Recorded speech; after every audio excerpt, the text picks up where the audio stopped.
Memory of the flyover, crown jewel of the jailhouse, a town in love with its own blood.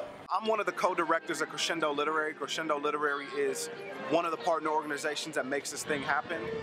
We work with the Poetry Foundation, and we put on a poetry incubator for poets who work sort of at the intersection of poetry and community organizing, who believe that their practice as a writer, their practice as a creative person is intertwined with community work. Here you have Ewing. Here you can sing victory. Here you are not a conquered race, perpetual victim, a sullen face in the thunderstorm. And then at the end of that, we have a party. We have a block party.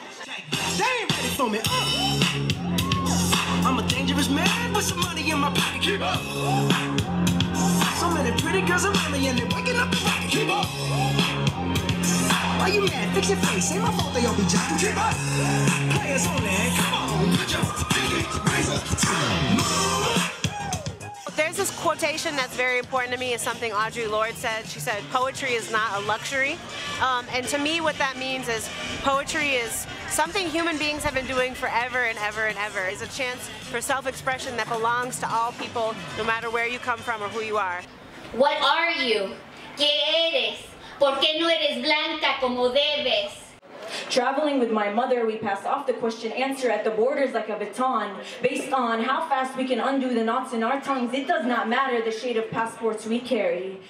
A lot of times poetry events are not accessible to our communities, so we thought, you know, instead of being inside in a university or bookstore or whatever, what if we had a really big poetry focused event that was just outside and everybody could come? I'll be reading a couple of poems from my book Electric Arches, which is coming out in September, but actually what makes me happier is making a stage and seeing other people do their poems.